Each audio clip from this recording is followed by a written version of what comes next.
Welcome, everyone. Thank you so much for joining us for today's webinar.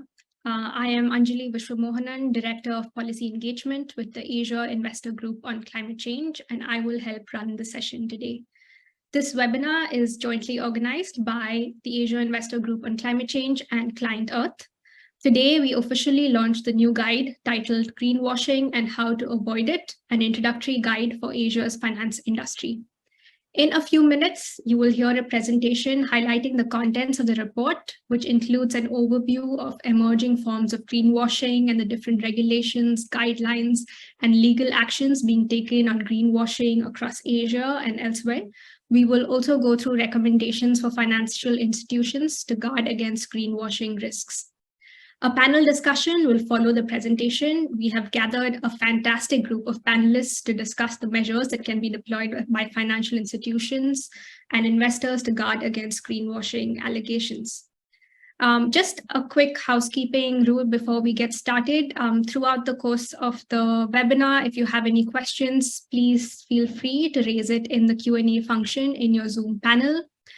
And so without further ado, I will now pass this on to Rebecca Mikula-Wright, the CEO of AIGCC, to kickstart this exciting session with her welcome remarks. Rebecca, please, on to you. Thank you, Anjali, and welcome everybody this afternoon. We've started very promptly, so welcome to those of you who are joining. As Anjali said, my name is Rebecca Mikula-Wright, CEO of the Asia Investor Group on Climate Change, for those who don't know me. And I'd like to just pay my respects to the traditional owners of the land, the Gadigal people of the Eora Nation, on whose land I come to you from today, and pay my respects to elders past, present and emerging. So very warm welcome to you all to the launch event of the Greenwashing and How to Avoid It, an introductory guide for Asia's finance industry. Organised by AIGCC and ClientEarth. So the report that we've launched today came about through conversations we had with members last year around your concerns around greenwashing, and certainly the issue is now well and truly in the spotlight. So the timing is good to have this panel and to bring the report to you. So today we're very honoured to have some excellent speakers joining us today. So we have Harry Cho, Managing Director and Head of Sustainability and Sustainable Finance at the Singapore Exchange Group, to give opening remarks. We'll have ClientEarth to introduce the guide with their presentation, and then we'll be welcomed and joined by 4 esteemed panellists across civil society, asset management, asset owners and financial regulation. So just for those of you who may not be as familiar with AIGCC, so we're a private forum of regional investors that works to bridge the gap between investors, companies and regulators in the transition to a low carbon global economy. So we have more than 70 members from 11 markets in Asia and some international markets, and that covers asset owners, managers and other members of the investment value chain. So we cover other and investigate significant issues that are relevant for investors around sustainable investing, but that obviously connect in with climate, such as greenwashing that we're covering today, that's of interest to our members, and our members help us prioritise the work that we do so that it's responsive to the needs of investors in the region.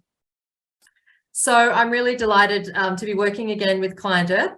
So ClientEarth environmental law charity whose mission is to use the power of the law to protect all life on Earth. So this is the second report we've worked on with them. So just moving on to I guess our position and sort of some of the work that AIGCC does in conjunction with IGCC, the Australia and New Zealand group that I also sit across, and how we've sort of approached greenwashing in recent years. So in the AIGCC 2022 Net Zero Investment Report, we found that leading investors in Asia are increasingly aware of the dangers of greenwashing and really welcome more tools and guidance frameworks to combat it. So thus this report. We do see this as a really promising sign of investors' commitment to climate-aligned investments, but also recognising the challenge that it does face. So obviously there's been quite a lot of activity in the Australian market kind of more recently. And greenwashing, you know, as the same within Asia, greenwashing has been a common mainstream term that's been used and, of course, concern for some years now. And we certainly see that translating through to strengthened regulatory action. In the Australian context, last year, the main regulator here, ASIC, signalled they'd be cracking down on greenwashing. And that's exactly what's happened over the course of 2022 and 2023. And in fact, an update to that just last Friday, the Treasurer announced, following a CEO investor roundtable, an additional funding of 4.3 million to ASIC, to the regulator, to crack down on businesses making misleading claims about the sustainability or efficiency of their products. And this funding will be provided to ASIC to expand its surveillance and enforcement actions. So certainly things are, you know, are only moving in one direction. And their comments around this is that, you know, a strong and proactive regulatory approach will reduce the risk of greenwashing, and supporting investor sentiment towards Australia as a destination for green capital. So I think touching on some of the themes that we're going to be hearing about today. Additionally, the Australian Senate has announced an inquiry into greenwashing across the economy, which again is perhaps a precursor to even stronger regulation. And similarly, in South Korea, they have a draft anti-greenwashing bill, which is expected to pass into legislation this year. So just a little bit about why investors should be concerned about greenwashing. It's really quite a tricky space to manoeuvre. We recognise that greenwashing has the potential to really impede the green transition, and it does distort financial markets and undermines the allocation of capital to the transition.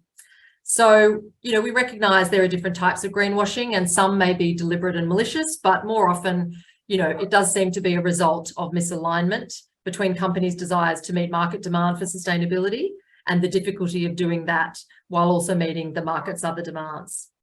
So the implications of greenwashing aren't just regulatory. Companies and investors face, obviously, reputation loss, you know, public embarrassment around that, potentially long-term loss in returns. And so there is a lot sort of to cover in this space, but I guess a takeaway from today's session, you know, we do need to keep in mind that, you know, we do have ambitious targets out there to get to net zero, and we need to continue to encourage investors to make net zero commitments, but it's really, you know, navigating what that means in the context of greenwashing, how to do that, what are the disclosure requirements, how to meet those requirements, you know, in the way that's appropriate and necessary. So, you know, we know there's cost behind greenwashing, but I think the positive side to this is that we see that this translates into the transition is very real and it's happening now. And so, you know, this is why the transition is disruptive, because and this is a type of disruption that we're facing and we'll talk about. So this event and the report hopefully helps you navigate some of the regulations that are in place, and obviously the work that we do at AIGCC, our working groups and activities are really designed to help provide guidance in an ongoing way so that you can navigate risks like greenwashing. And including the use of frameworks like the Net Zero Asset Managers Initiative, the Net Zero Investment Framework, the Investor Climate Action Plans or ICAPS framework, really set out a range of actions that investors can take forward, which are the key components required to accelerate the transition to net zero and achieve emissions reductions in the real economy. So the report today serves as an introductory guide for investors in Asia to understand the broad topical issues relating to greenwashing.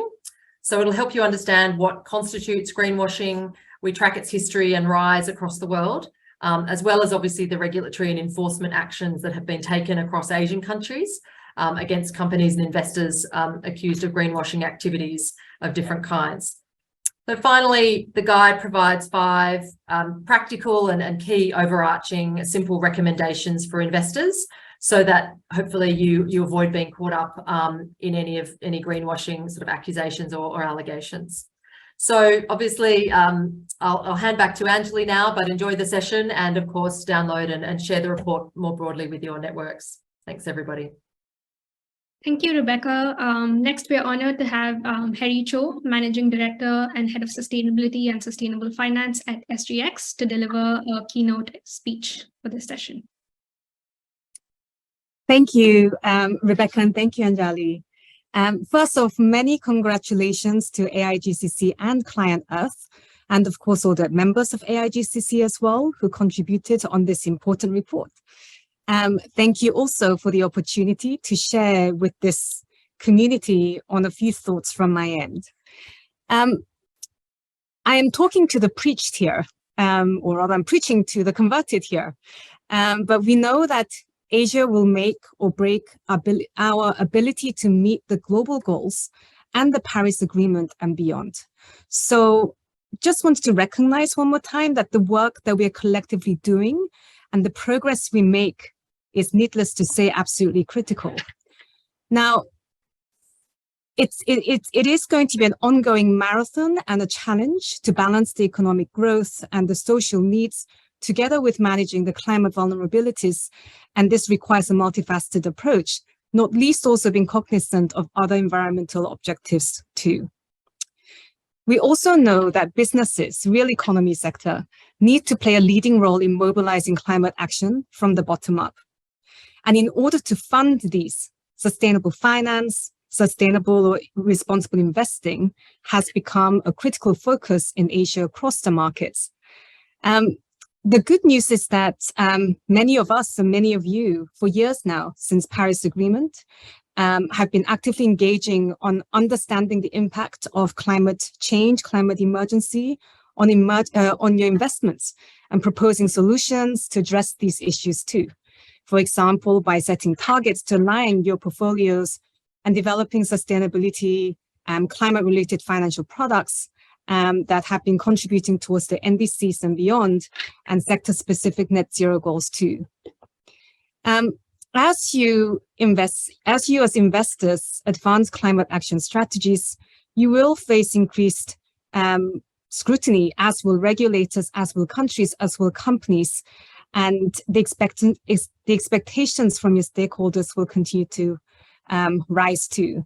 So likewise, the expectations from the consumers on companies, investors, regulators to incorporate aspects of sustainability and to respond to the climate concerns are, despite the volatility in the macroeconomic backdrop, are at all-time high. So just talking about greenwashing, the lack of global consensus and market clarity on claims, we all know on these claims that are green or credible, transition has led to an increase in greenwashing or transition washing accusations.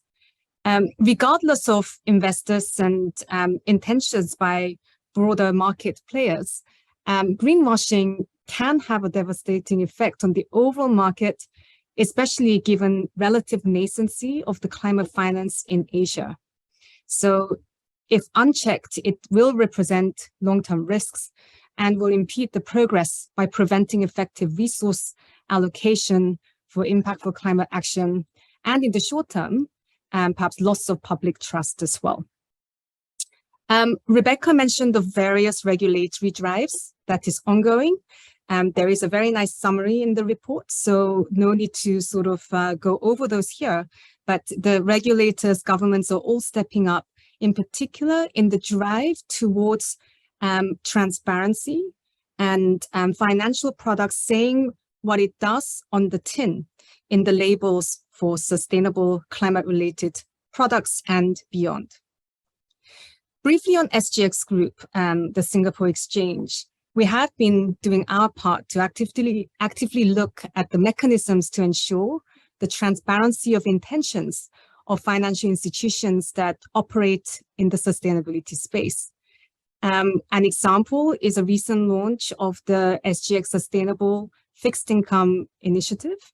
The aim of that is to help investors identify fixed income securities that meet recognized green, social, or sustainability standards, and currently looking at how the aspects of transition can be embedded into these initiatives as well to further support the market.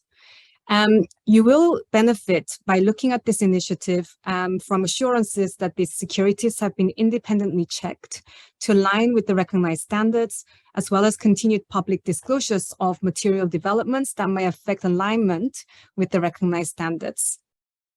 We have also been an early adopter of sustainability and climate-related disclosure requirements in the listing rules for listed companies, which many of the investors have appreciated over the years. The use of transparency as a mitigant against greenwashing also flows through in the products, and this goes for all of us, but also we are helping to develop with partners as well, like for example, in passive investing and even equity derivative space. For example, Scientific Beta, which is one of our subsidiaries, the climate impact consistent indices, and another recent example, climate action indices, which we had worked on with MSCI, both had quite a bit of effort that went into to design the methodology to be rules-based and as transparent as possible on the methodology to allow the investors to understand how the climate indicators actually reflect the decarbonization and support the transition in the real economy. So the report today, Greenwashing and How to Avoid It, an introductory guide for Asia's finance industry. I like the title, by the way, is a useful report for all stakeholders in the financial sector, including for the regulators, to better understand what greenwashing is, what greenwashing concerns currently stem from, where it stems from, and how greenwashing may evolve in the future. It also provides guidance and practical steps to guard against greenwashing risks, transition washing risks, that we hope financial institutions find useful and can implement too. It will help in the continuous need to reflect on and evaluate the climate governance and the communication strategies. This will be an evolving work, as we all know, to ensure transparency of our respective intentions on the climate action. And just finally, the forward-looking approach of the report, I think, is particularly helpful to achieve that. So we look forward to AIGCC and together with AIGCC and ClientEarth, look forward to continuously working with the financial institutions and the ecosystem for continued credible climate transition in Asia. Thank you. Thank you, Harry. Thank you for sharing your thoughts and also setting the tone for this discussion on why it is crucial to tackle the issue of greenwashing to enable climate action, specifically in Asia. Now I will turn to Sean Seng, legal consultant at ClientEarth, and Daisy Mallet, external consultant with ClientEarth, to walk us through the contents of the new guide, Greenwashing and How to Avoid It, an introductory guide for Asia's finance industry. Sean and Daisy, over to you. Thanks, Anjali, and thank you all for attending. Now, the guide is the culmination of months of work, and so it won't be possible to cover everything here in the 20 minutes that we have, but we will cover the highlights from the guide. Now, we'll do some context setting first, and if I can just move my slides along, that would be great. There we go. So we'll cover why greenwashing is a problem, first of all, and there are two responses to that. First is really the fact that it's a blight on the green market.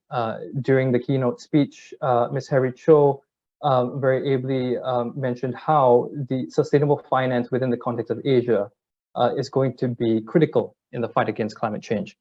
It is the next decade will be critical in that effort, and lots of that action will depend on where capital flows. Now, greenwashing, however, misallocates that capital to places that may seem green, but are not really. It impacts green markets as well because it creates an uneven playing field between companies that are genuinely greening their operations and their supply chains and undertaking the costs that are involved in that process versus those who are not. The green transition is also going to be affected because all this greenwashing creates for a confusing landscape for investors to really know what is green and what is not. We've already seen a loss of confidence in the green bonds market in 2022. And so greenwashing has the potential to turn away much of the needed capital for the green transition. Now, the second problem really points to greenwashing suffering from what we call a definitional issue. At a basic level, we do know that it means and refers to the false, deceptive, or misleading communication. But this is not a legal definition. This is not a definition where we can box tick and say and conclude that this is a case of greenwashing, and anything that falls outside of it is not greenwashing, because the term covers a wide variety of conduct. And therefore regulation becomes difficult, because essentially what you're trying to do is to control what is an ever-evolving and even amorphous problem. And I have a 6-month-old baby, so I know a little bit about what that means. But where consensus has begun to emerge really is whether you do need deliberate intent to mislead. And based on the survey of material that we have done through this exercise, the consensus is growing that there really is no need. What really is at the center of the analysis is whether that is how the communication is perceived. So to really put yourself in the shoes of the person reading the communication, and really asking yourself, how might this be interpreted? Now, now knowing the problem of greenwashing, what it is, let's take a look at how it arises. Now, this infographic explains in a rough and ready fashion how greenwashing rises in the financial markets. There are two main drivers. One is the green market opportunity, and the other is the push for net zero. These exert pressure on all players along the investment chain, and you'll see from the slide that there are really two stages of greenwashing that can arise. Now, unfortunately, we don't have time to explain the details of this, but suffice to say that we will elaborate upon all these points in the guide itself. So what's being done now? Greenwashing is being recognized the world over as a serious risk to the green transition and economy. And so regulators in the UK, Europe, US, Australia are starting to take notice and are starting to really ramp up enforcement action. What about Asia? As of now, I will say that not as many jurisdictions in Asia are taking enforcement action or litigation action, but you can see that the regulators in Asia are making very targeted statements in wanting to address the problem. So, for example, you have the Hong Kong SFC making a statement that they want to ensure regulators are playing their role in ensuring a green finance initiatives are properly regulated and market integrity is maintained. Japan's Financial Services Agency has made similar remarks, stating that the Japanese regulators will step up scrutiny of financial products claiming to be environmentally friendly and to look out for greenwashing. So it's in their sights. I will say, as I mentioned earlier, enforcement action and litigation is not as prevalent in the context of Asia, but that may change. Why? Well, that could be because of the evolving regulation and guidance that we are witnessing across the world, including Asia as well. So now, having surveyed the vast majority of these regulations and guidance that we are seeing and occurring within the Asian context and beyond, we found that these have tended to fall within one of 5 categories. You've got number 1, disclosure and reporting. And this is one of the most long-standing of these regulations. They date back as far back as 2016 in the context of Asia, but unfortunately haven't managed to quite sufficiently address the issue of greenwashing as it has become an issue in the last 3 to 4 years.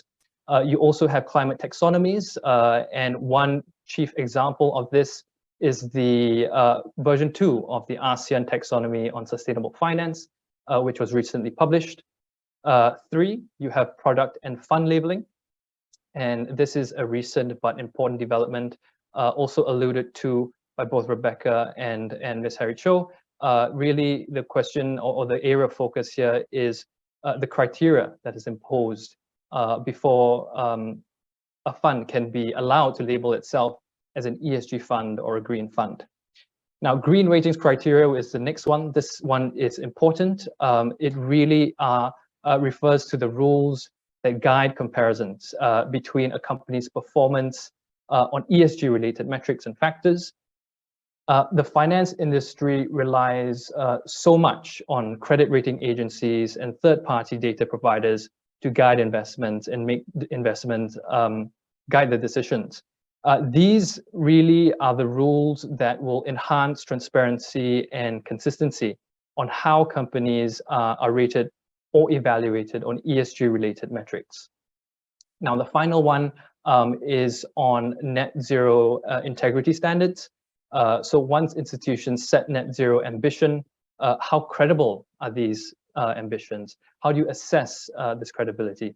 Now, these standards help with that and clear guidelines and provide clear guidelines on the meaning in practical terms of when you set net zero ambition.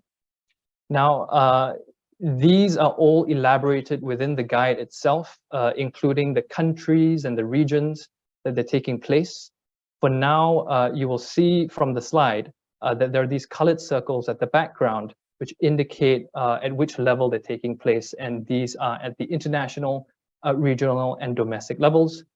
Some are happening at all three levels, such as disclosure and reporting regulation. Some are only happening at the international level, like the net zero integrity. But these are likely to shift over time. And insofar as we've indicated the levels in these circles are only going to expand rather than contract. Now, on the topic of future trends, we just wanted to explore where greenwashing would be happening next, based on the current patterns and trajectories we've observed. We've identified 4, and once again, these are all elaborated in much more detail in the guide. But first really is greenwashing by association, and this is the idea where intermediaries or asset managers who have green portfolios may well be regarded as greenwashing if they include portfolios that are themselves greenwashing. And this may very well happen if there is inadequate scrutiny and stewardship by asset managers in how these companies are added into the portfolio of fund. And so this form of greenwashing could arise in that context, which really all is to say, the buck stops with these asset managers in these sorts of situations as well. The second one is transition washing. That was referred to a couple times earlier. This is a big one. It arises because of the relatively new development of providing transition finance. This is not green finance. This is finance that is meant to help brown assets or high emitting entities transition towards becoming green. Not to put too fine a point on it, but transition finance is critical. But the susceptibility to and danger of greenwashing is high because you're essentially funding brown assets. So clear guardrails to ensure finance is used for transition for that specific purpose needs to be put in place to avoid transition washing. Now, greenwashing via offsets is where a financial product is marketed as green, but relies wholly or substantially on voluntary carbon offsets to support the claim. Now, this is not so much horizon gazing as it is an extrapolation from what is already out there. There are already similar cases of greenwashing being taken out in these sorts of contexts, but in other sectors like aviation. But it's not a stretch to see how it could happen in the context of the financial sector as well. The final one is competitor claims. It's not regulators. It's not even the competition watchdogs which are taking action. It's really fellow competing companies. We earlier mentioned how unsubstantiated green claims can create uneven playing field. So we'll likely see an uptick of these forms of greenwashing claims as greenwashing becomes a problem in disadvantaging companies which are genuinely greening their operations. And with that, I will pass over to Daisy, please. Thank you, Sean. So I'm going to be talking to you today about the risks of greenwashing, the different types of greenwashing, and then the consequences of greenwashing. And then I'll also talk to you about the best practices as we've set them out in this report. Starting with the legal risks. There are obviously legal risks of claims being filed in courts or companies and financial institutions being notified to regulators. Those risks are for the financial institutions themselves, but also for their officers, so their directors and trustees. The claims that we have surveyed around the globe have a variety of different legal grounds for bringing the claims, and they take different forms in different jurisdictions, as you would imagine. Generally, these claims are not founded on climate law. Instead, they're using the general laws that exist in each jurisdiction to found these claims. So examples include common law claims for misrepresentation, civil law claims for misrepresentation as well, consumer protection law claims, competition law claims, and claims of breaches of advertising codes. And these claims are being brought by a variety of different actors. Civil society in particular has been very active. So have concerned citizens, consumers, increasingly shareholders, and more recently, regulators are becoming active as well. So we have claims before or brought by advertising standard regulators, financial sector regulators, and competition regulators. What we have done in the report is to attempt to classify different forms of greenwashing to enable financial institutions to be able to think about different ways in which they might be at risk of being involved in greenwashing. And so we have set out 4 different categories, and you have them listed on the screen in front of you there. There is enterprise greenwashing. So that's where a financial institution via its advertising or other green statements portrays or labels itself to be green. And the allegation is that it's not truly consistent with that label throughout the organisation. That can also occur in the context of an organisation's net zero or other green claims. The second category that we have is fund or product greenwashing. And that's where a fund or a product that's marketed as green, and yet the strategy implementing that product is only partially applied. So an example is you might have an ESG fund, but that ESG strategy is only partially applied or applied to a proportion of the investments within that fund. And then things get thorny once we're in the space of financing assets and allegations that that financing might itself be greenwashed. So it can arise in a number of different financing contexts. If we start with project finance, the question to keep in mind is that project that is being financed in keeping with any green claims about the project itself? In the corporate finance space, we're seeing that increasingly lending is being provided as corporate finance when the corporate's projects can't be classified as green. And then the question for the financial institution is the corporate finance that's being provided to that entity consistent with the lender's own climate policies and commitments? In the transition finance space, this is a thorny area, as Sean says. The question is, what is the finance actually being used for? And is it clear to the market that it will only be used for that purpose? In the bond space, we have seen issues both within the sustainability-linked bonds and green bonds. The question being, what is the green impact or the metrics that are being achieved in relation to those products? And then asset managers, where they're investing in assets that are themselves greenwashed, be careful, because the asset managers themselves might be on the receiving end of claims that they are also engaging in that greenwashing for passing on the statements made by third parties about those underlying assets. And then the final category we have is financial reporting greenwashing. We haven't seen many allegations of this yet, but as we have more compulsory disclosure regimes, we expect to see more claims in this space where there are allegations of false statements or omissions pursuant to disclosure-based regimes. The consequences of greenwashing have been talked about at length already. Reputational damage, but more granularly, orders to remove advertising and change product labels have been ordered in different jurisdictions. Fines have been issued by regulators, and there are certainly claims before the courts for damages in consumer and shareholder claims at the moment.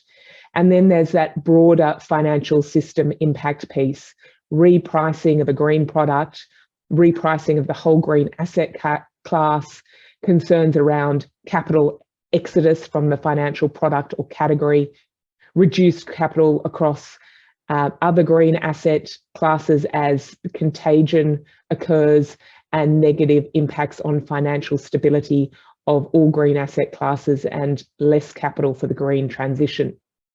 So the consequences are certainly at an individual, officer, company and system level. Now I'm going to turn to what we have set out in our report as the 5 pillars for guarding against greenwashing. And I'll briefly go through each of those 5 pillars. The first we call Screen Your Green. And this is about the accuracy and credibility of all green statements. At the moment, they're under the microscope by civil society and regulators, and it's incumbent on the people making those representations to scrutinise them carefully. Think about what would different members of the audience for those statements understand them to mean. Where a product is stated to have an environmental impact, explain what that impact actually is. And does the alleged green feature actually provide a real environmental benefit? Assess the credibility of green representations made by third parties if you rely upon them. And in the thorny area of future statements, this is particularly a concern in the context of net zero commitments, ensure that the institution has a reasonable basis for believing in their truth, that there's a plan and a credible plan. Turning to the second pillar, we call it In Good and Green Faith. And this is about being transparent about how any green objectives are actually integrated into the financial product and its objective. So we set out some suggestions there. Clearly articulate investment methodologies. Explain how the green objective aligns with the core approach to managing the investment product. Carefully manage investee, company and underlying holdings in accordance with any green claims. For example, carry out due diligence prior to investment, require ongoing transparency on underlying holdings, emissions and other environmental impact data, and scrutinise the credibility of net zero claims by others, and be transparent about stewardship activities with investment companies and proxy voting. Manage the green financing carefully, ensure labels are consistent with credible international guidelines and taxonomies. And remember that those taxonomies are different in different jurisdictions, and data, a constant problem in this area, identifies limitations and any impact that might have on the green strategy. The third pillar is Walk Your Green Talk. Ensure that the green image portrayed to the market is consistent with the internal actions of the companies and also all actions with third parties. So align labelling of the financial product with stewardship, ensure that the organisation across the board is acting in accordance with green policies. So within different silos of the organisation, we recommend third-party verification of climate and other green reporting to add credibility and robustness to your internal processes, and ensuring internal capability, you have the right skills and training if that's necessary. The fourth pillar is to observe the changing shades of green. Really, that's about expectations and regulations are rapidly evolving, so monitor developments in all jurisdictions, both in regulations and in expectations and arising from net zero commitments and alliances. And then finally, our fifth pillar of guarding against greenwashing is to be alert to your green duties. So don't think only about the regulations, but also about your duties to investors and other stakeholders. Ensure directors and fiduciaries are acting in the best interests of the company or their members by managing climate risks in their products and making appropriate disclosures. And finally, think carefully about whether the current governance strategies are effective to ensure ongoing compliance with the green strategies and commitments. And with that, I'll hand back to you, Angelique. Thank you, Sean and Daisy, for the quick glimpse of the guide. The guide itself will be available on the AIGCC website and the ClientEarth website as well post the session today. So we encourage you to go take a look and circulate the report within your network, as it might be helpful to investors, practitioners, regulators, and everyone else that we mentioned during this discussion. So right, now we'll move on to the panel discussion that will be moderated by me. And I'm lucky to be joined by 4 stellar panelists. Let me introduce them.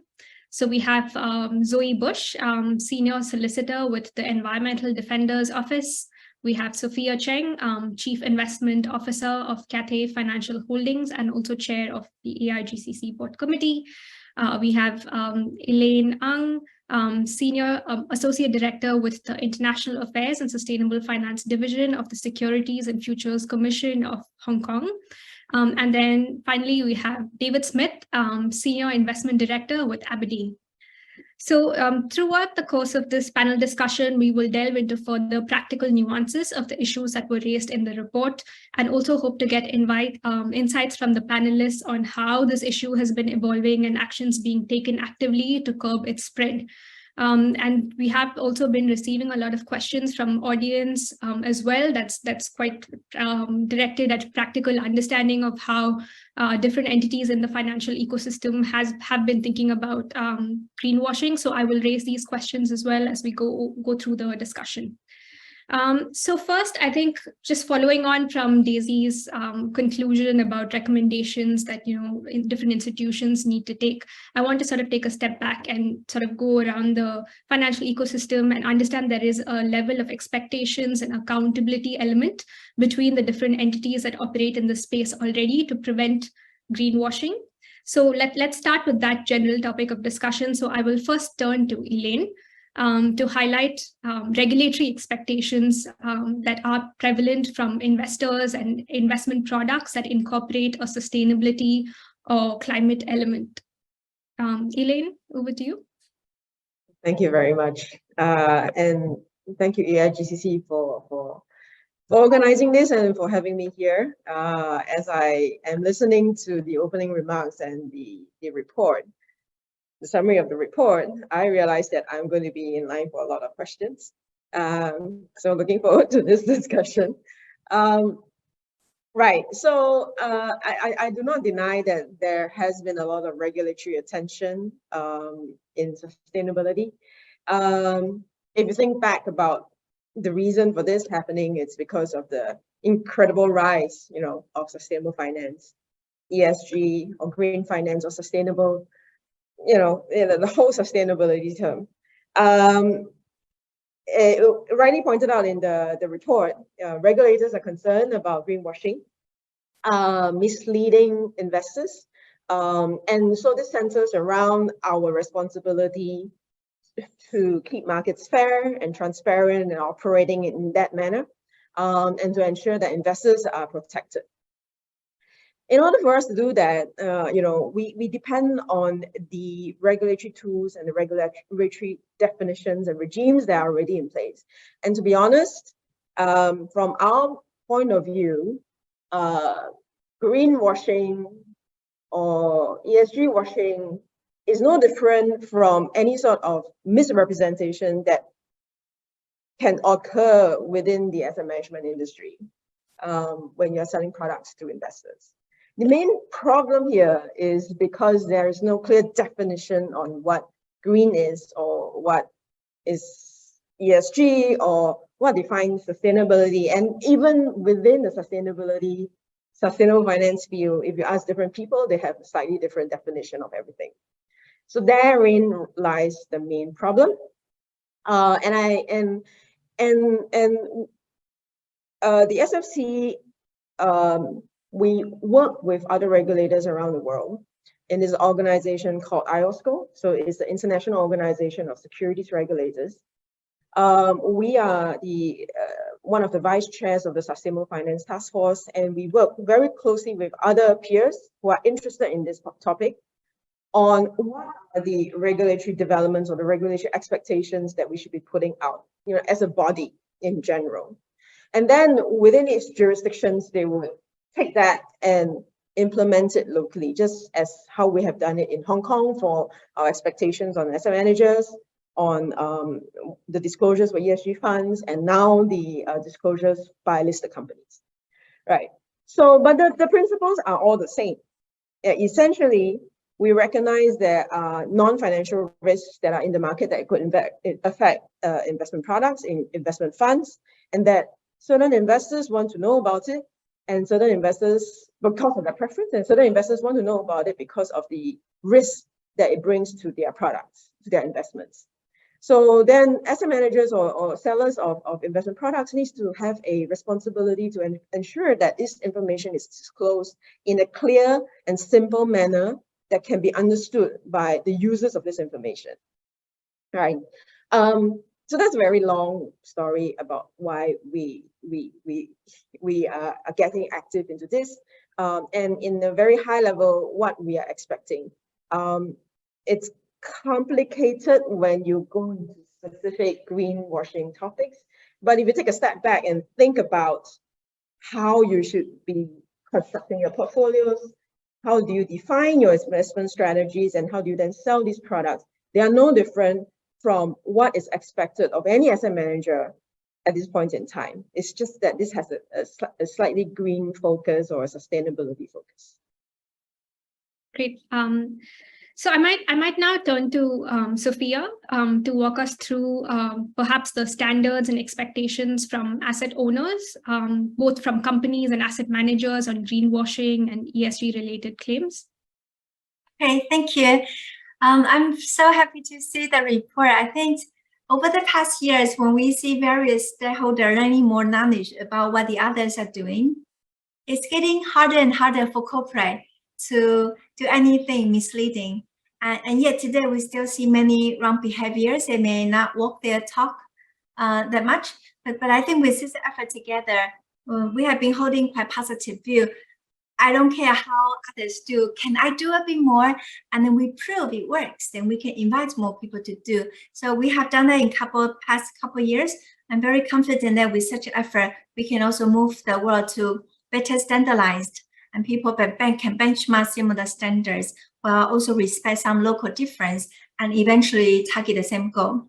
So for Cathay Financial Group, we run the biggest financial group in Taiwan.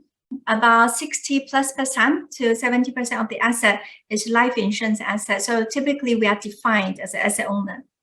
And then for the investment, you have part is our direct investment, which we have implemented ESG integration and already 7-8 years. And we built a database. And then originally the coverage on Taiwan wasn't enough. And we work with local university to have a proper, more international standard way of ESG rating. And then when we work on external managers, when we buy the mutual funds, make the investment, you do need to look at how serious this fund management company is doing on ESG integration.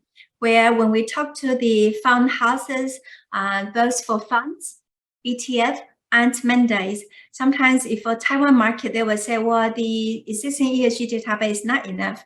And or if they need climate simulation or some things, we try to link the resource to them.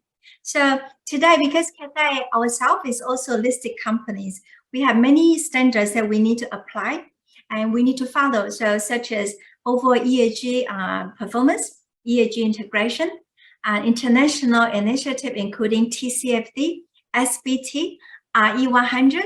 Once we do that, we learn from that and we try to push our stakeholders whether they will be interested in also joining all these meaningful initiatives.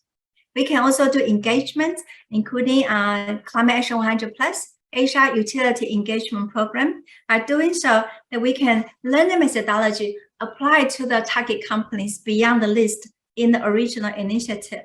So take CA 100+ as an example, because there is a very clear net zero benchmark. It's a very comprehensive tool. Then we can monitor how each industry, what type of company they are doing in terms of the net zero transition. And with the support from CA 100+, we can also have the knowledge, the resources, the collaborating investors work together to work on the company. And then seeing the company making progress make us feel very rewarding.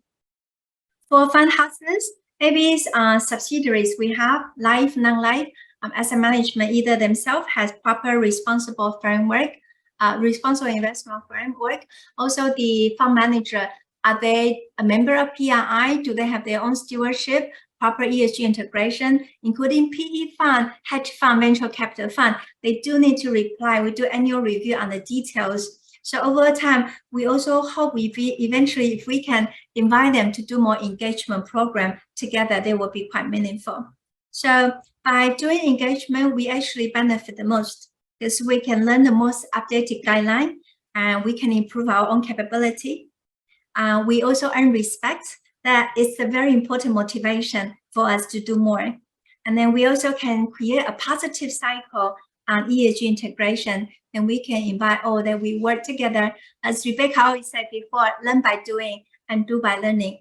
We do put out the effort, but we think we also benefit a lot from it. Great, thank you, Sophia. Now I might turn to David, just because like both in the report and in the conversation so far, there's a lot of stress on what asset managers are doing to hold companies accountable. So I'd like to sort of get into that question about your expectations from companies and the tools that you are using to hold these companies accountable. And then also one of the questions that has just come in, which I think is very relevant to the conversation that we've been having so far, is that if any action that doesn't breach any regulation around greenwashing, so long as it doesn't breach any regulation around greenwashing, is it not greenwashing? So does it have to be linked to greenwashing regulation for it to be actually termed as greenwashing? And I'd like to get your views on that as well, David. Thanks, Anjali. And first of all, thanks for having me here, and congratulations on an excellent report. I think it's an important report for investors and companies and regulators alike that covers an important topic. And often greenwashing is couched in a mis-selling context, but actually it's a capital allocation issue. As we heard earlier, there's an awful lot of capital that needs to be mobilized to reach our climate ambitions, and we can't afford to have that capital misallocated. Now, in terms of the expectations that we have of companies, I think very much in line with some of the comments earlier. There's a lot of emphasis on the role of regulators. We've heard from Elaine, of course, about what Hong Kong's doing. We've got Harry from Singapore. We've heard from Rebecca earlier what's happening in Korea and Australia and some of the regulatory focus there. I think regulations and regulators certainly have a role to play in terms of setting the tone, setting the framework and setting the expectations of companies. I think what's important for us as asset managers is to recognize that regulators can't do it all. Regulators need to have the taxonomies and an agreement around what constitutes green. I think that's something that Elaine also mentioned. Green means different things to different people. Some funds may legitimately own fossil fuel companies if there's focus on transition. Others may not, and yet all would fall under the umbrella of a green fund, for example. So taxonomies are important. Regulators need the right tools to be able to understand where greenwashing is happening. They, of course, need teeth to be able to enforce the regulatory framework, and they also need talent. They need people to be able to manage this challenge. But I think it's important that they can't do it all, that there is an onus on investors to be able to roll up our sleeves and interrogate the claims that are made by companies that we're doing our due diligence on. We can't take everything on face value, even if there's a disclosure around environmental claims that looks as though it's gone through a process, and we can't assume that regulators have looked at everything in every annual report and we can take it at face value. Some greenwashing is terrifically easy to spot. There are some pretty outlandish claims out there, particularly around SDG alignment. they're pretty outrageous when people are claiming alignment with every single SDG, for example, and those are fairly easy to understand. But I think it's important that investors roll up our sleeves and engage with the issue and engage with the issuers to really challenge and interrogate what's being said in annual reports. And so whilst we may not be able to interrogate each individual data point and validate each individual data point, what we can understand is around the process for collecting that data, the structure around data collection, the governance structure around that data collection, who oversees that, what the reporting lines are, who in management is responsible for this, how this is baked into KPIs, for example, and what the resources of the team that are responsible for this are. And so whilst you can't verify every single data point, you can build a picture of the robustness of the frameworks that sit behind the data that's disclosed as well. So the expectations of companies is that companies are able to discuss this when we ask them the question. We want to be able to speak to the folks who are involved with this. We want to be able to have a discussion on these issues rather than speaking to someone who says, well, it's in the annual report, so it must be true. So the expectation is that we can have a full and frank discussion with an issue on this. I think to the question that came through the chat around whether it has to be related to a regulation, no, I think absolutely not. I think as investors, we need to look beyond what the narrow focus of a regulation is and understand that there are claims that are maybe not entirely truthful. Now, there's an important point raised in the report about whether there has to be an intention to deceive to be counted as greenwashing, or whether it could be accidental. We have to recognize that actually a lot of the greenwashing that we see, or a large part of the greenwashing we see, is unintended greenwashing. It's not someone who says, I know I'll pull the wool over investors' eyes and make us look better than we are. But there is a lot of unintended greenwashing. But I do think we need to recognize that there can be greenwashing outside a regulatory framework. As investors, we have to be on our toes. We're allocating our clients' capital. And so we need to be alive to this. Great. I think now is a good time to actually turn to Zoe, because we heard a lot of the perspectives from the financial institutions. We've also heard the regulators' perspective, but there's also an important role that the civil society plays in holding these institutions accountable, specifically with regard to companies. So I'd like to sort of get your thoughts, Zoe, on what the different roles are in addressing greenwashing vis-a-vis, civil society versus regulators, and what role do you play as a litigator in this space? Great. Thanks so much, Anjali. And again, thanks very much for having me on. I think there's been a lot of discussion tonight and in the report about the many different negative consequences associated with greenwashing. And regulators and civil society actors will have different focuses on those, will focus on different aspects of those consequences, right? So for regulators, they'll be more focused on, ensuring the efficient operation of markets, the efficient allocation of capital, and protecting market stability, whereas your civil society actors will be more concerned about the extent to which greenwashing inhibits a timely and effective response to the climate crisis. And those different outcomes, those different concerns will inform the different focus of regulators and civil society. So as a result of that, you'll see, regulators will tend to focus on different forms of greenwashing from civil society actors. And that means, so it's really important that both are actively enforcing greenwashing, because unless, you can't have one without the other if you're going to holistically address the many forms that greenwashing can take and the negative consequences of it all. Great. I just want to also recognize that this report is very focused on the Asia element, and I want to delve into that specific aspect a bit further in this conversation.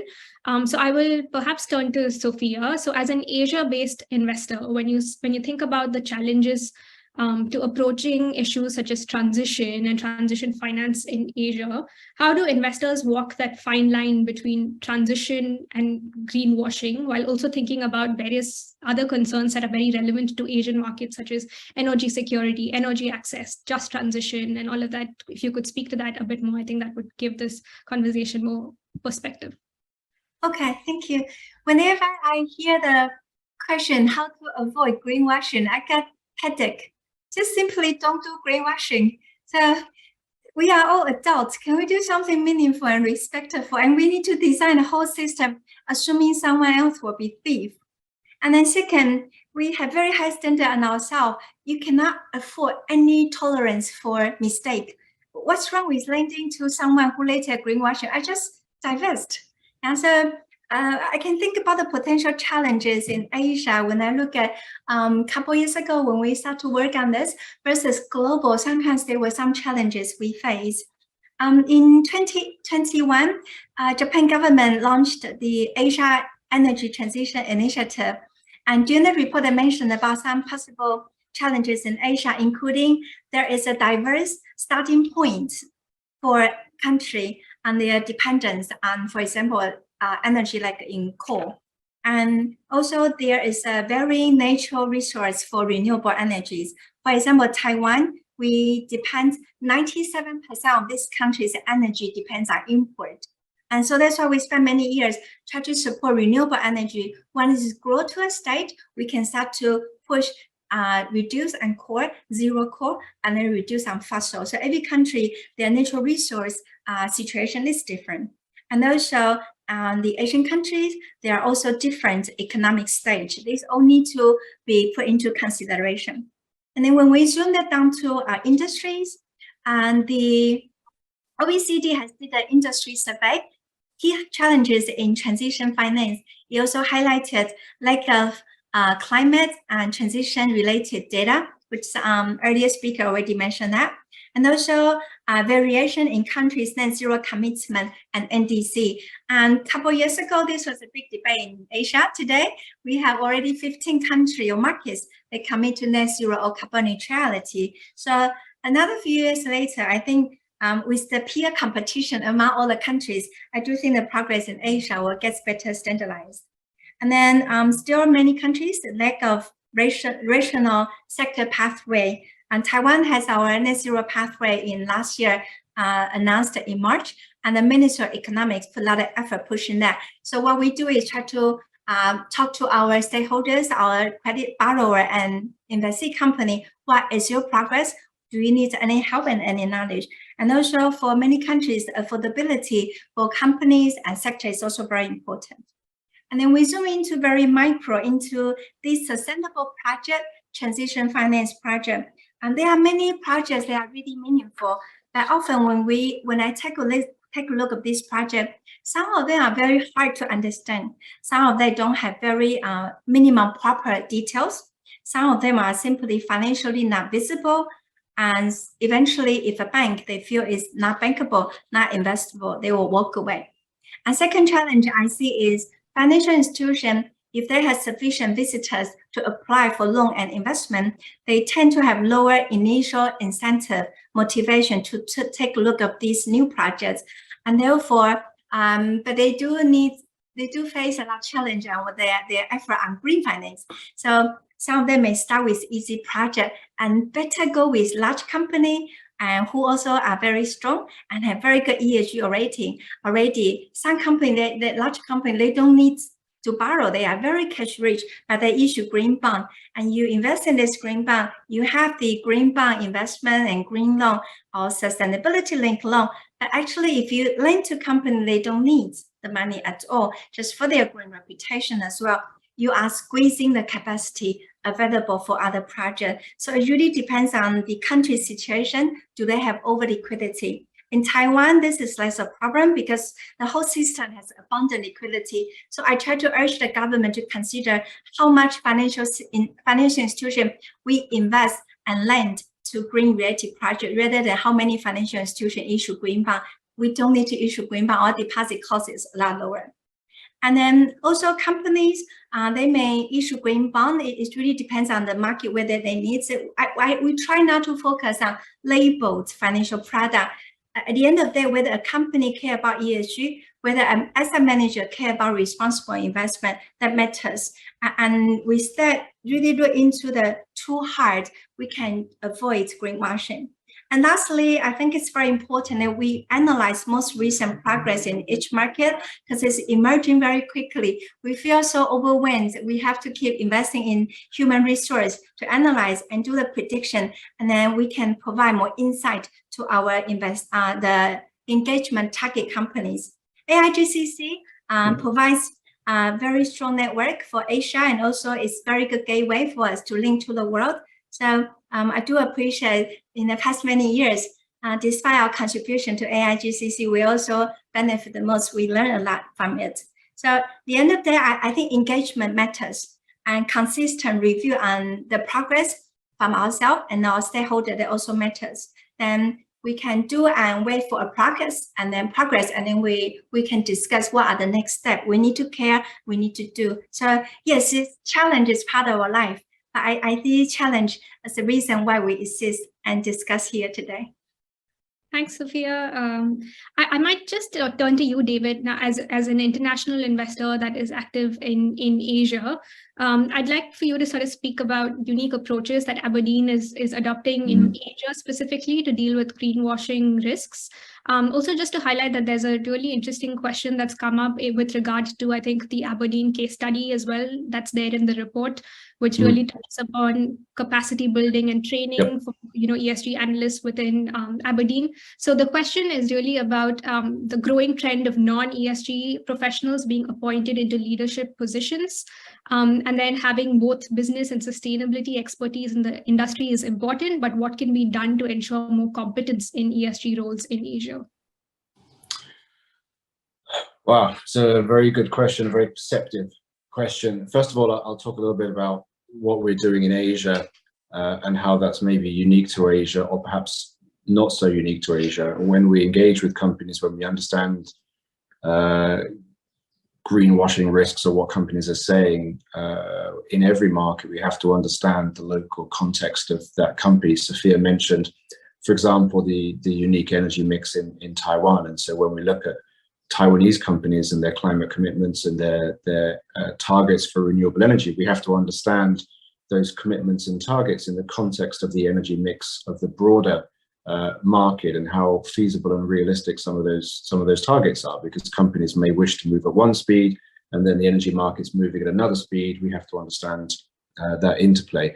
I think when we look at Asia, if anything, being in Asia magnifies for us the importance of this issue. I think, as Harry mentioned in the introductory comments to the report, Asia is one of the most climate vulnerable areas globally, and so that reinforces or magnifies the importance of us getting this right, particularly as we channel transition finance. At the same time, it's a region that has ambitious growth targets across Asia, and so companies operating in Asia are operating in a region that is both expected to grow economically, grow in terms of power demand, grow in terms of energy intensity in many cases, but also manage the energy trilemma. And so I think that's a challenge for companies here. And so as we look to invest in companies, we do our due diligence on companies, I think we want to understand how companies are managing this issue and managing this geographic geographic and economic context in which they operate. But that's not necessarily unique to Asia. As we invest in global emerging markets elsewhere and other markets around the world, then we have to be aware of local context. And so, yes, we're aware of Asia, but also we have to be nuanced in what we're looking at elsewhere.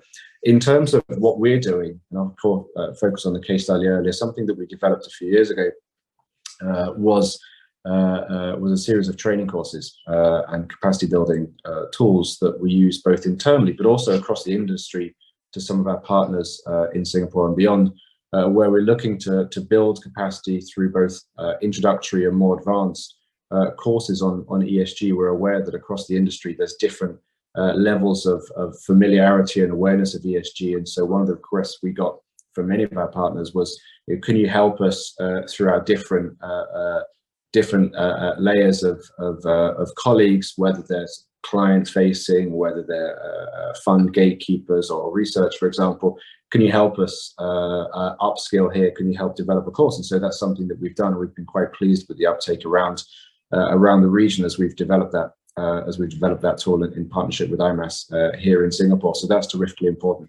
I think there has been a lot of hiring into ESG roles across Asia over the last few years, and that's happened at the same time as we've seen this very strong growth in interest in ESG. So we've had a big pull of talent into the industry of people with different backgrounds, and I think in some ways, I think it's important that we have different perspectives as we look at issues, whether they're from traditional investing or they're from other backgrounds, and so we should embrace it. I think we should, however, expect that folks looking at investing in companies are able to marry perspectives from ESG, but also from the investment perspective as we engage with companies, and so that's terrifically important for the industry if we want to achieve our goals.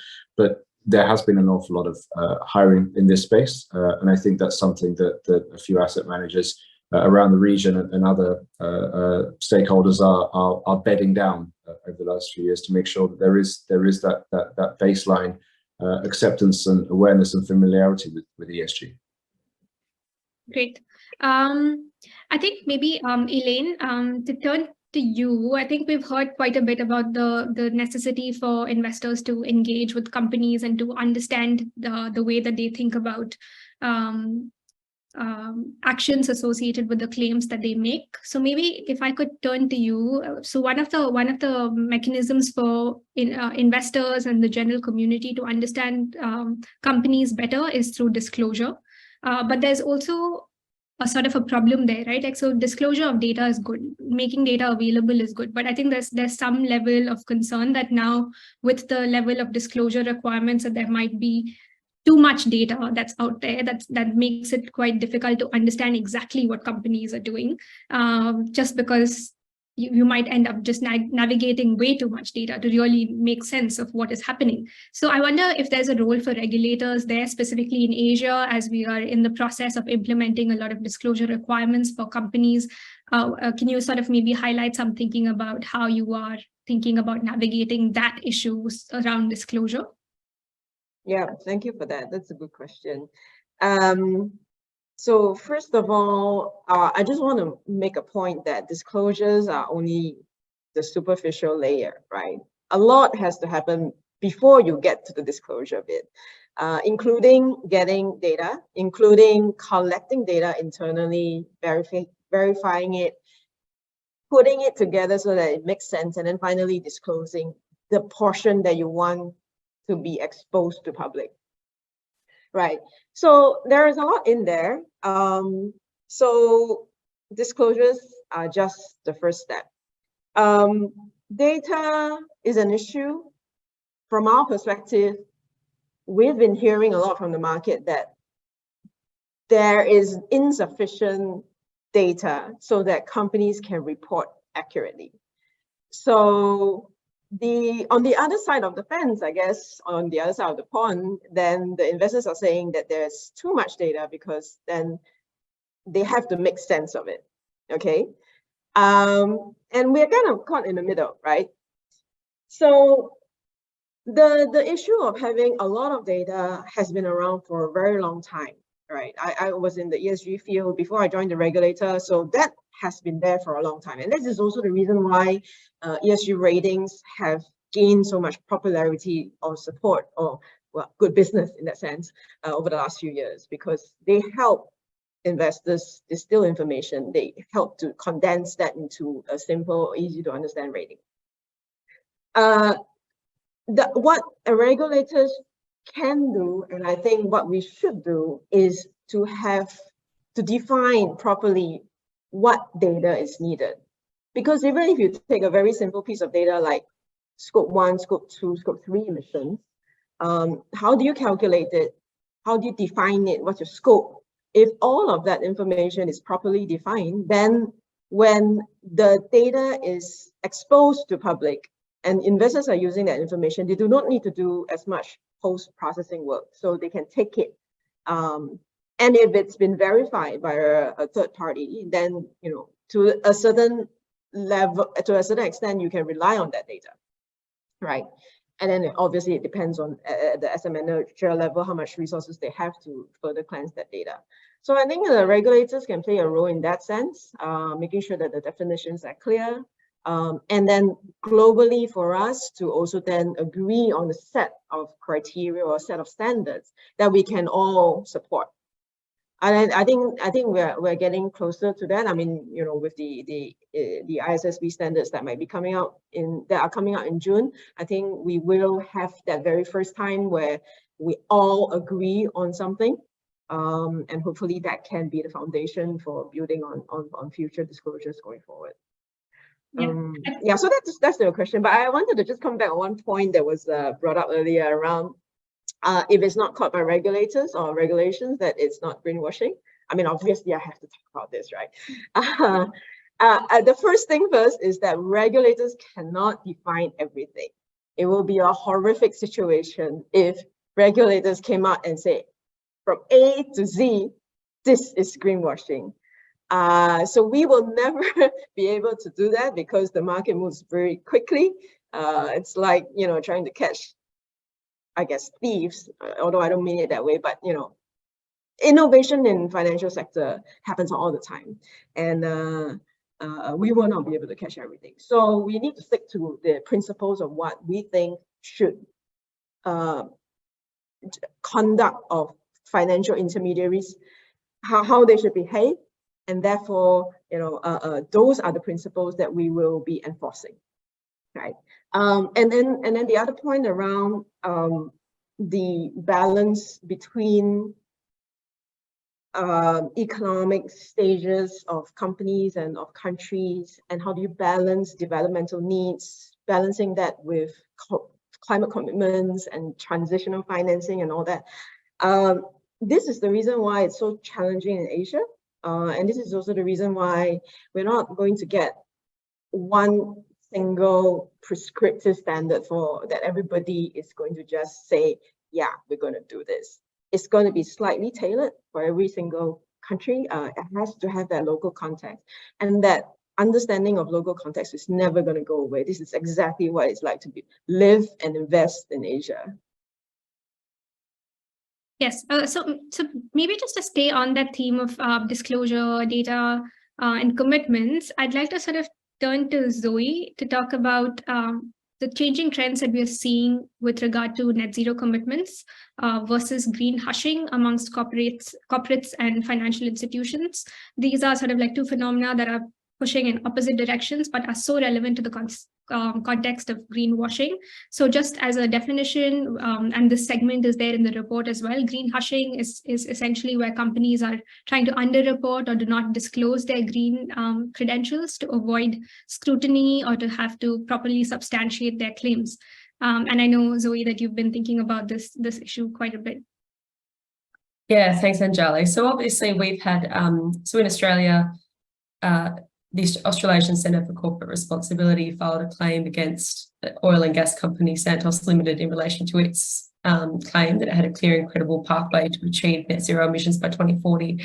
And that and a number of other, as Rebecca mentioned earlier, our regulator has also been active around, you know, companies' claims that their gas projects were going to be low emissions and so on and so forth. And those sort of greenwashing actions seem to have resulted in a trend which has only really become publicly apparent this year with this green hushing trend. And what we've seen is that particularly a number of superannuation funds who were previously disclosing climate risks, impacts, and or targets have actually removed that publicly available information. And to the extent, you know, that that's because entities are more thoroughly examining their green claims before making them, then that's great, right? That was the objective in the first place.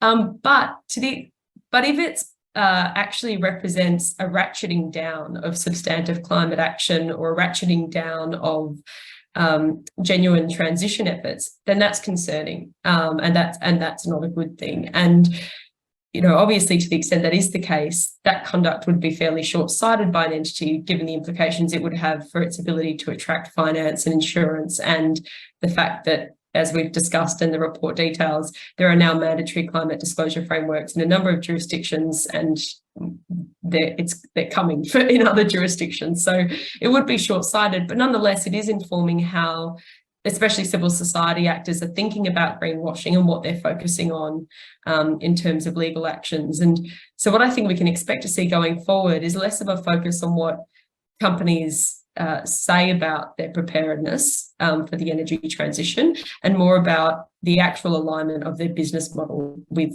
the energy transition. And so another way of wording that, like in other words, I think we can expect to see more of a focus on laggards than people who are purporting to be leaders in this space. So people who just actually don't have emission reduction targets at all.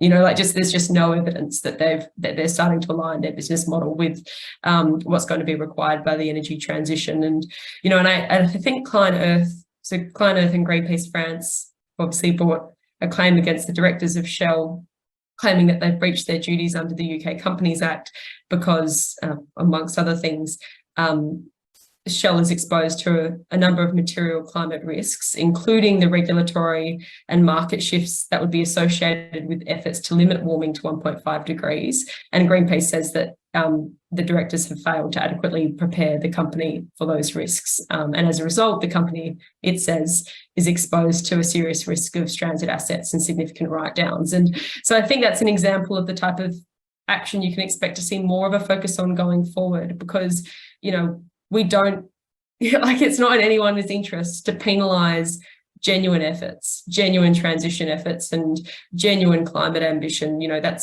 is in everyone's interests in terms of civil actors. And so I think you'll begin to see more of a focus from civil society on that genuine preparedness and the alignment of business models with the energy transition. Great.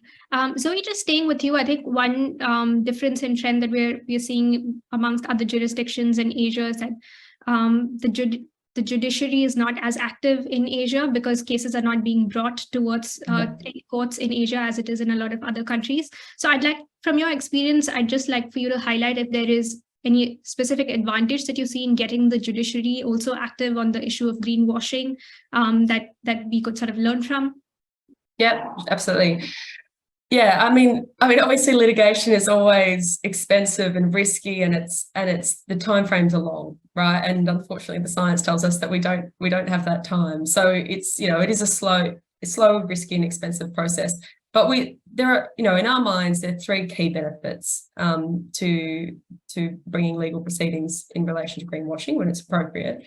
The first is that even filing a claim sends a ripple effect through the market. You know, it signals to market participants what conduct is going to be considered problematic. And here in Australia, we've seen the filing of those claims make market participants adjust their conduct accordingly. So that's even just filing a claim. The second is, you know, obviously court processes such as document production and those documents ending up in judgments can help with increased transparency around an entity's ESG efforts. And, you know, the documents that have been produced by ExxonMobil and Shell through various processes in the last few years are a good example of that. And obviously that increased transparency then has all those flow-on benefits around, you know, removing misleading information from the market and allowing capital allocation to be made, to be, you know, better informed. The final and arguably the biggest benefit is that if a claim is successful, then a court will have enforcement powers that others don't have. So if you're dealing with an entity who has resisted engagement efforts to improve its ESG performance, so say if there's been shareholder resolutions, you know, there's been an engagement with the Say on Climate initiative, and they're resisting those efforts to improve their ESG performance, then, you know, legal proceedings are a means through which you can ask a court to compel a company to see certain conduct or to correct such conduct. And in some cases to also, you know, where it's appropriate, to issue penalties and award damages. So I think they're the three key benefits that we've seen here in Australia. Okay. So we've received a very interesting question in the chat, which I think I will open the floor to all panelists too. So basically, I think this has also been the tone of our discussion. So the question is that, have you seen any accusations about greenwashing regarding adaptation or resilience related investments, or is this largely restricted to climate change mitigation? I think this is quite relevant for all of our panelists. So I would ask you to sort of come in as you would like to respond.